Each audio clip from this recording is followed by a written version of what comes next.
अच्छा, तो हम डिस्कस कर रहे थे new offer count. New offer count में क्या था कि मैंने बताया कि मिनिमम सेलर्स कितने होने चाहिए, 4 होलसेल पे, ठीक है। और जो मैक्सिमम लिमिट है वो होनी चाहिए 25 सेलर्स। मतलब एक प्रोडक्ट जब हंट कर रहे हैं हम लोग, तो प्रोडक्ट के जो न्यू ऑफर काउंट है या उसके सेलर्स हैं, उसकी रेंज कितनी होनी चाहिए, 4 से लेके 25 तक की। मीन्स कि ना तो 4 से कम सेलर्स होने चाहिए और ना ही 25 से ज्यादा सेलर्स होनी चाहिए, ठीक है। न्यू ऑफर काउंट ये थी। प्रेप सर्विसेज क्या होती है कि एक हमारे पास प्रेप हाउस होता है, ठीक है। मतलब अब क्या होता है कि ऑब्वियसली मैंने एक प्रोडक्ट जो है वो एज एन वर्चुअल असिस्टेंट मैंने प्रोडक्ट बाय कर ली, ठीक है, और उसको भेज दिया अमेजोन की इन्वेंट्री में। वो सॉरी, पहले इन्वेंट्री में आने से पहले कहाँ आएगी, वो मेरी इन्वेंट्री में आएगी ना। वो मेरे पास आएगा सारा स्टॉक, क्योंकि मैं डायरेक्ट तो स्टॉक नहीं भेज रही। मैं स्टॉक तब भेजूंगी जब ऑर्डर आएगा मेरे पास। तो वो मुझे अपनी इन्वेंट्री में सेव, अब मैं उन प्रोडक्ट्स को सेव कहाँ पे रखूंगी, मैं उसको रखती हूँ प्रेप हाउस में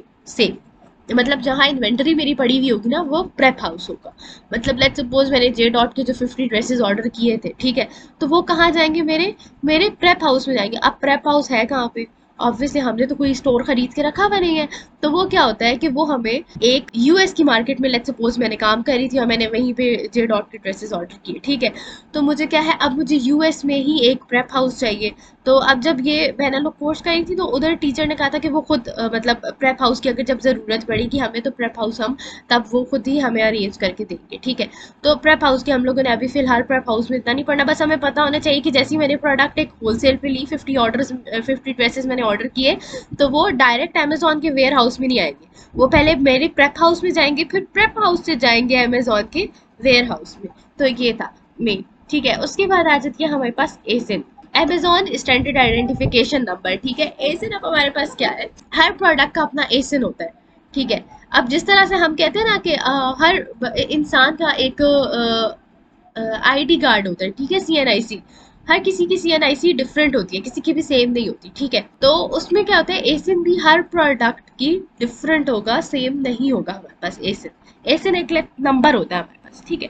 अब इस प्रोडक्ट के एसिन पे जाएं, चेक करते हैं एसिन है कि क्या हमारे पास इधर।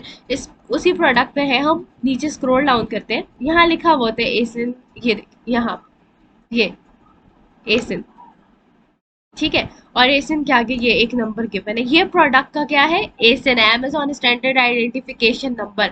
मतलब अमेजोन ने हर प्रोडक्ट का अपना एक नंबर सेट कर दिया है, जो कि उसको डिस्टिंग्विश करता है, डिफरेंशिएट करता है दूसरे प्रोडक्ट्स के साथ, ठीक है। तो ये मेन चीज होती है हमारे पास एसिन, ठीक है, अमेजोन स्टैंडर्ड आइडेंटिफिकेशन। अब क्या है हमारे पास, एक यूपीसी होता है, यूनिवर्सल प्रोडक्ट कोड। अब ये ऑब्वियसली पता होगा यूनिवर्सल प्रोडक्ट कोड का। ये होती है, ये इस तरह की हर प्रोडक्ट के पीछे ये लाइंस गिवन होती हैं, और इसको हम बार कोड रीडर के थ्रू रीड करते होते हैं, ठीक है। तो ये यूपीसी है। यूपीसी में इतना नहीं पढ़ना, हम डायरेक्ट अपना एफ एन एस के यू में आते हैं कि एफ एन एस के यू क्या है, fulfilment network stock keeping unit. इसमें हमारे पास क्या होता है कि जितने भी, लेट्स सपोज अब एक प्रोडक्ट की ना मैं कह रही हूँ कि हमारे पास 5 सेलर्स हैं, ठीक है। और अब एक ऑर्डर आया मेरे पास, ठीक है। अब वो ऑर्डर किसके पास जाएगा, मतलब उस ऑर्डर तो ऑब्वियसली उसी के पास जाएगा जिसके पास बाय बॉक्स है। लेकिन अब अमेजोन उसको किस तरह से डिस्टिंग्विश करता है, अमेजोन उसको इस तरह से डिफ्रेंशिएट करता है कि वो एफ एन एस के यू लगा देता है। मतलब एक ऐसा नंबर या एक ऐसी आइडेंटिफिकेशन वो आईडी लगा देता है कि उससे पता लग जाता है कि ये वाली जो प्रोडक्ट आई है अभी अमेजोन के वेयर हाउस में, ये इस हमारे पास सेलर की प्रोडक्ट है, ये इस होलसेलर की प्रोडक्ट हमारे पास अभी इन्वेंट्री में आ रही है, ठीक है। यूपीसी से क्या होता था कि प्रोडक्ट की सारी डिटेल निकल आती है हमारे पास, कि उसकी प्राइस क्या है, उसका वेट क्या है, ठीक है, किस क्वांटिटी में गिवन है, कौन सी प्रोडक्ट है, ठीक है, एक्सपायरी डेट क्या है, ये सारी चीज़ें यूपीसी से निकाल आती है।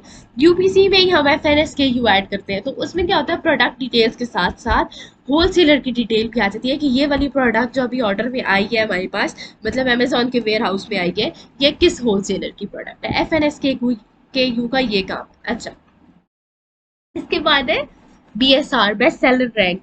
ये हमारे पास मेन चीज है, इस मतलब पूरे फुल लेक्चर में जो याद रखने वाली चीज है ना, वो एक न्यू ऑफर काउंट है और एक बीएसआर है। बीएसआर हमारे पास क्या है, बेस्ट सेलर रैंक, सेल्स का रैंक होता है कि सेल्स की क्या रैंक चल रही है, ठीक है।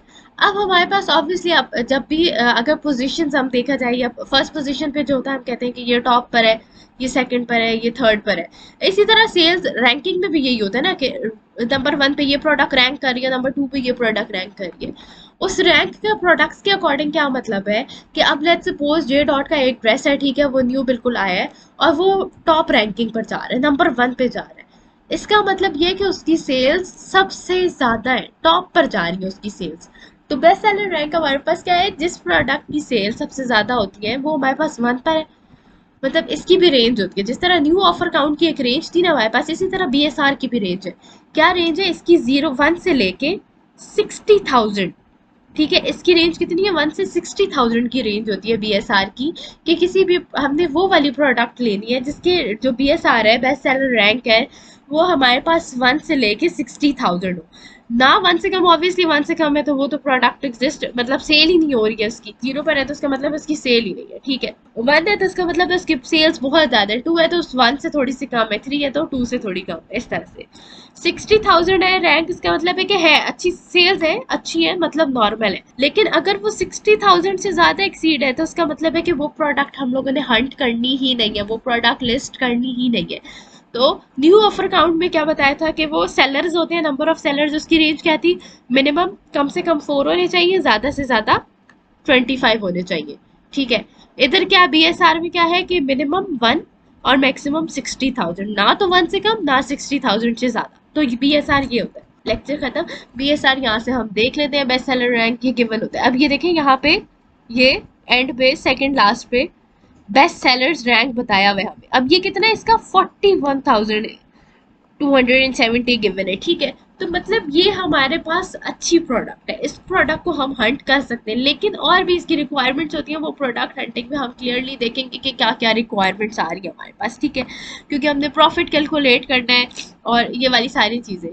तो बस लेक्चर नंबर 1 में ना यही था हमारे पास, यहाँ पे BSR पे ये खत्म हो रहा है लेक्चर नंबर 1, ठीक है। अल्लाह हाफिज।